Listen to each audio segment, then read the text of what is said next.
Silakan duduk. Shalom. Halo. Apa suara saya jelas? Karena biasanya tidak pakai masker. Tapi sore hari ini saya memakai masker. Mari sebelumnya saya minta maaf. Mata saya ini selama 1 minggu agak kabur ya. Karena kacamata saya itu khusus jarak jauh. Nah biasanya saya membaca tidak pakai kacamata. Tiap saya baca malam, siang juga tidak pakai kacamata. Saya lihat tulisan normal, tapi seminggu ini agak aneh. Tulisan sudah mulai kabur dan kurang jelas. Keinginan saya memang akan membeli sebuah kacamata jarak dekat sehingga tidak mengganggu pembacaan firman Tuhan. Itu rencana saya. Mari kita bersama-sama membuka di dalam 1 Korintus pasal yang ketiga. 1 Korintus pasal yang ketiga ayat yang ke-9 dan ayat yang ke-23 berbunyi demikian. Karena kami adalah kawan sekerja Allah, kami adalah ladang Allah, bangunan Allah. Ayat 23. Tetapi kamu adalah milik Kristus dan Kristus adalah milik Allah. Saya mengamati mulai berdirinya kaum wanita sampai saat ini ya, kurang lebih yang hadir ya belasan sampai 25 orang. Setiap kali ada kebaktian komisi wanita. Bagi saya tidak ada masalah, tetapi kita juga tidak mengerti mengapa kaum wanita yang lain tidak seperti kita yang hadir dalam kebaktian komisi-komisi wanita. Nah, pada kesempatan sore hari ini, walaupun jumlah wanita yang hadir dibanding dengan jumlah wanita kita ini luar biasa banyaknya, tapi dibanding dengan yang hadir tidak ada separuh dari jumlah wanita yang ada di gereja kita. Walaupun kita jumlahnya tidak terlalu banyak, saya mengajak kepada ibu-ibu dan saudari untuk bersama-sama merenungkan sebuah tema yang saya berikan satu judul, menjadi wanita yang berkualitas. Menjadi wanita yang berkualitas.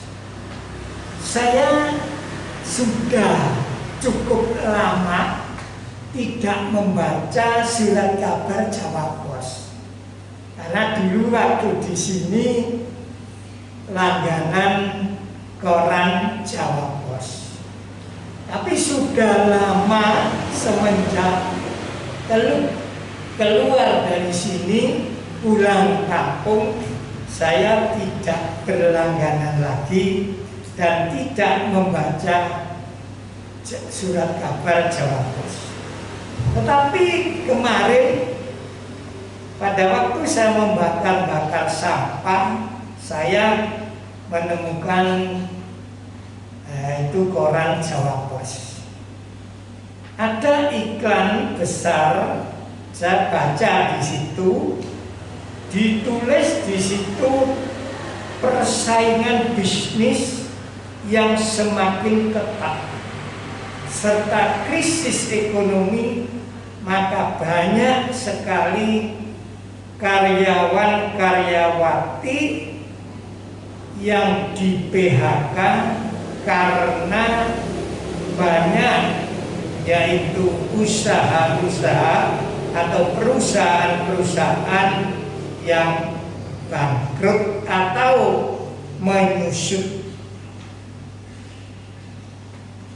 Dan di bawahnya dalam iklan itu ada satu tulisan besar, mencari karyawan-karyawati. Jadi perusahaan itu mencari karyawan-karyawati. Di situ ditulis pria wanita maksimal usia 30 tahun. Jadi yang dibutuhkan itu wanita yang berusia 30 tahun ke bawah. Lebih tidak. Yang kedua, pendidikan minimal S1, indeks komanya 3,50. Jadi tidak sembarang wanita pria yang dicari, minimal S1 dengan indeks 3,50. Memiliki SIM A dan SIM C setidak-tidaknya. Jadi yang dicari oleh perusahaan itu harus memiliki SIM A dan SIM C, baik wanita maupun pria. Menguasai komputer, ya, yang bisa menguasai komputer yang dibutuhkan. Bisa bahasa Inggris, bahasa Mandarin. Jadi yang diterima itu bisa bahasa Inggris lancar dan bahasa Mandarin. Sebagian ibu-ibu sudah tidak bisa lagi, usianya sudah di atas 30. Ya. Terus di situ pengalaman kerja maksimal 2 tahun, minimal 2 tahun. Jadi yang sudah berpengalaman kerja. Terus bersedia ditempatkan, ya, ditempatkan di perusahaan yang dia tunjuk. Karena perusahaan ini bukan hanya satu saja, tapi banyak perusahaan. Sanggup ditempatkan di perusahaan yang ditunjuk. Penampilan gagah, cantik, ya, tinggi, maksimal 1,60. Yang pendek-pendek tidak bisa. Penampilan juga. Terus memiliki latar belakang yang baik, riwayat hidupnya itu baik. Itu yang dicari, yang dibutuhkan oleh perusahaan-perusahaan masa ini. Demikian juga kehidupan orang percaya kepada Tuhan itu harus sungguh-sungguh, ya, mempunyai kualitas. Jadi menjadi wanita yang berkualitas itu bagaimana? Mari kita kembali di dalam ayat yang ke-9. Karena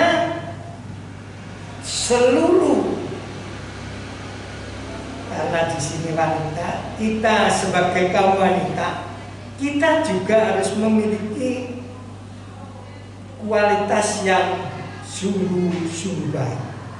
Di dalam ayat 9 dikatakan bagian B, ya, baca semua. Karena kami adalah kawan sekerja Allah, kamu adalah ladang Allah, bangunan Allah. Jadi saudara dan saya itu adalah bangunan Allah. Di dalam ayat yang ke-23 dikatakan, tetapi kamu adalah milik Kristus dan Kristus adalah milik Allah. Kita bangunan Allah, kita juga milik Allah, milik Yesus Kristus. Dasar pertama untuk menjadi wanita yang berkualitas, siap dibangun. Artinya siap melakukan apa yang Tuhan inginkan terhadap kita. Ya, kita nggak bisa menuruti keinginan daging terus-menerus kalau ingin menjadi wanita yang berkualitas. Nah, yang kedua, setelah kita siap dibangun, kita jangan sampai lupa bahwa kita ini milik Kristus, milik Yesus, miliknya Allah. Kalau saudara memiliki suatu barang, misalnya kantong ini milik saya, terserah saya mau tak taruh di sini, mau taruh di lantai, mau taruh di atas, terserah saya karena ini milik saya. Saudara dan saya adalah miliknya Allah. Maka kalau kita miliknya Allah, kita harus siap dibangun. Jangan gampang berputus asa atau jangan gampang tersinggung. Karena banyak wanita-wanita yang kadang-kala tidak mau tersinggung. Kalau sudah tersinggung sedikit saja, maka dia bisa saja menjauhkan diri dari pertemuan-pertemuan, dari persekutuan-persekutuan itu. Mengapa dia terjadi seperti itu? Karena dia tidak siap dibangun. Tidak siap dibangun dan tidak merasa kalau mereka itu miliknya Allah. Kalau miliknya Allah, ya tergantung kepada Allah yang punya keinginan. Gitu. Lumayan hari ini pakai masker, minggu pakai apa ini? Nah itu karena dia punya, terserah lumayan pakai ini juga pakai masker, itu terserah karena dia punya masker, punya alat untuk, nah itu namanya sedang berubah. Ya, jadi terserah. Nah, masker Bu Maya ini terserah Bu Maya, dicuci nggak dicuci terserah Bu Maya, dibuang nggak dibuang terserah Bu Maya, karena itu miliknya Bu Maya. Demikian juga seharusnya kita ini miliknya Tuhan, ya siap dibangun. Di sini ada beberapa hal ya. Yang pertama, menjadi wanita yang berkualitas, yang pertama dibangun di atas dasar yang tepat. Jadi kalau kita mau membangun pondasi atau mau membangun rumah, pasti dasarnya itu harus tepat. Dasarnya itu harus tepat. Kalau tidak tepat, nanti kita rugi sendiri. Di dalam 1 Korintus pasal yang ketiga ayat 10 dan 11, di situ dikatakan, sesuai dengan kasih karunia Allah yang dianugerahkan kepadaku, aku Paulus sebagai seorang ahli bangunan yang cakap telah meletakkan dasar dan orang lain membangun terus di atasnya. Tetapi tiap-tiap orang harus memperhatikan bagaimana ia harus membangun di atasnya. Karena tidak ada seorang pun yang dapat meletakkan dasar lain daripada dasar yang diletakkan, yaitu Yesus Kristus. Ya, jadi kita harus siap dibangun di atas dasar yang tepat. Dasarnya apa? Dasarnya Yesus Kristus. Bukan dasarnya KP Kristen. Bukan dasarnya KTP Kristen, ya, bukan dasarnya itu, tetapi dasar yang pertama yang tepat adalah kita harus sadar bahwa dasar itu Yesus Kristus. Yesus Kristus sebagai dasar. Kalau Yesus Kristus sebagai dasar, kita kuat. Iman kita ini kuat seperti pohon. Ini sudah menjelang hujan, ya, menjelang bulan Desember. Biasanya akhir Desember atau Januari ada angin dari barat ke timur biasanya. Ya, itu. Dan di situ kalau angin itu sudah ada tiap tahun biasanya gitu. Kalau dulu itu menjelang Imlek ya. Kalau sekarang nggak mesti apakah itu. Atau orang kampung bilang baratan, keluar jamur barat gitu ya, jamur barat, karena asalnya dari barat, keluar jamur barat, bisa dimasak gitu. Nah disitu kalau sudah ada angin itu kelihatan pohon-pohon yang gampang rubuh adalah pohon pisang karena akar serabut. Banyak pohon pisang itu rubuh kalau musim angin di daerah saya. Tapi pohon yang kuat, saudara kalau memperhatikan, pohon yang kuat itu kena angin gini. Apalagi pohon cemara, ya, pinus, itu akarnya. Ada angin miring-miring dikit, anginnya berada kembali. Demikian juga wanita yang berkualitas harus memiliki dasar yang tepat, yaitu Yesus Kristus. Jadi artinya apa? Kalau dengan khotbah itu menyinggung ke sini, jangan langsung keluar ke sini. Masuk ke sini diresapi aja. Bersyukur Tuhan, firman-Mu mengingatkan saya. Karena pengkhotbah itu sudah dipersiapkan lebih dahulu. Saudara datang ya, khotbah itu tidak datang yang khotbah itu. Kalau tersinggung berterima kasih. Dasar itu penting.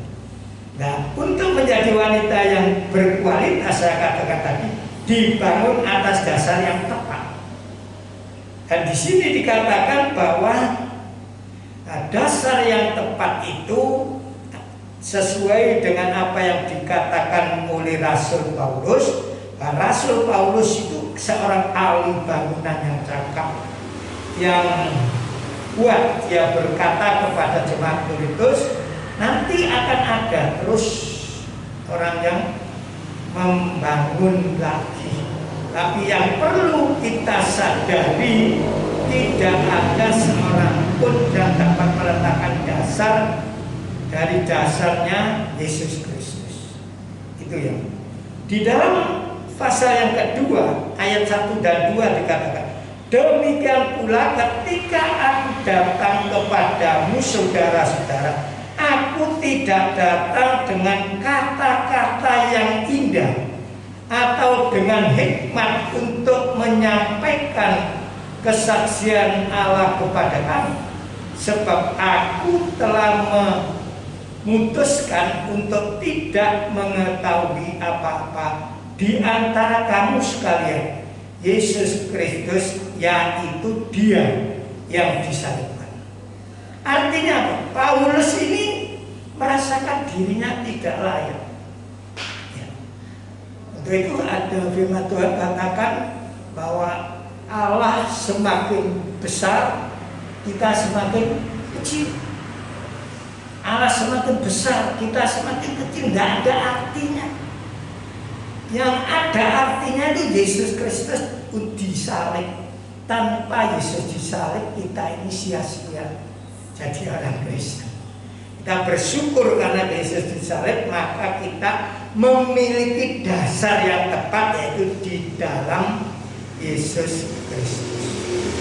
Yang kedua, dibangun dengan bahan-bahan yang bermutu. Di dalam pasal 3 ayat 12 sampai ayat yang ke-17, di situ dikatakan ayat 12, entahlah orang membangun di atas dasar ini dengan emas, perak, permata, kayu, rumput kering, atau jerami. Sekali-kali kelak pekerjaan masing-masing orang akan nampak, karena hari Tuhan akan menyatakannya, sebab ia akan nampak dengan api, dan bagaimana pekerjaan masing-masing orang akan diuji oleh api. Jadi yang kedua, dibangun dengan bahan-bahan yang bermutu atau yang tepat. Jadi ya, kalau saudara-saudara membangun rohani, dasarnya itu pakai kayu, rumput, jerami, ya sementara saja, ya sementara akan ada. Tetapi kita harus memiliki dasar bangunan dari bahan-bahan yang bermutu. Satu contoh, emas. Emas itu walaupun dilebur tetap emas. Perak, batu permata, itu akan tetap kekal, ya, tetap utuh. Kalau saudara menyimpang misalnya jerami, rumput, atau kayu, itu bisa saja dimakan rakyat. Tapi emas tidak mungkin dimakan rakyat. Dia tidak dimakan. Nah, yang punya emas itu bukan emas rangan. Yang punya emas sumbuan, itulah walaupun ditaruh pakaiannya rusak, emasnya tetap. Perak juga seperti itu, atau permata itu akan tahan sampai seterusnya. Untuk itu saya mengajak kepada kaum wanita, mari dibangun dalam dasar bahan-bahan yang bermutu.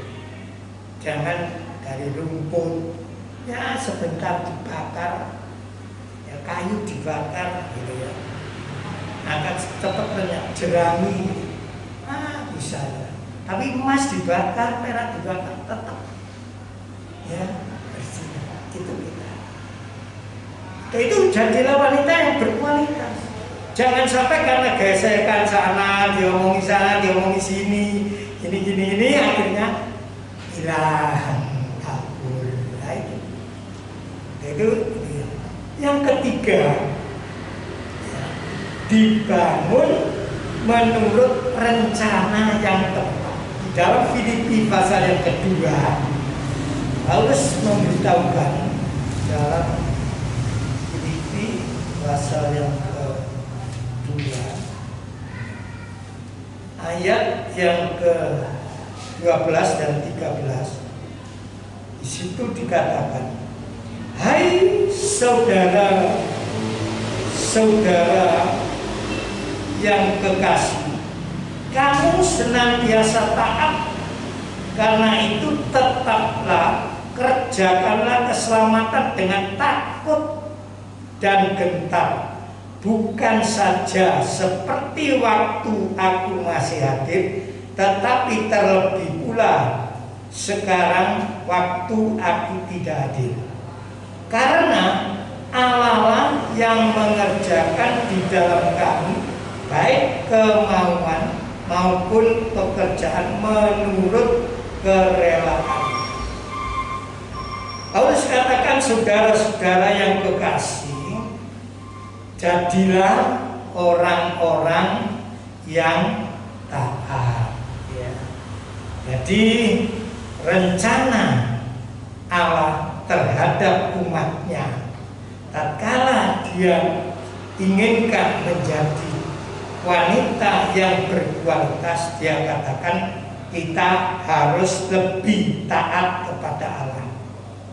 Memang selama di dunia kita harus taat kepada para pemimpin atau orang yang lebih di atas kita, itu perlu. Tetapi jangan sampai lupa, taat kepada sesama boleh, tetapi tidak boleh melebihi ketaatan kita kepada Tuhan. Untuk itu banyak wanita yang tidak mau bergabung dengan kita karena mereka tidak taat. Mereka susah diajak untuk taat. Sedangkan Alkitab katakan janganlah menjauhkan diri dari pertemuan ibadah.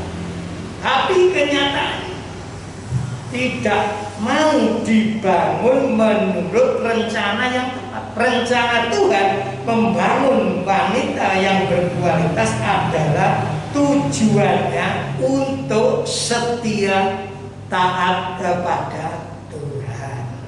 Kalau Tuhan inginkan itu setia sampai mati, taat sampai mati, tidak setengah-setengah.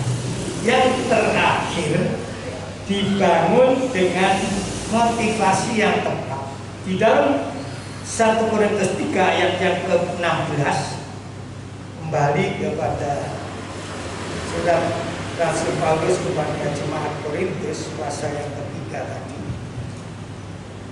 Ayat yang ke-16.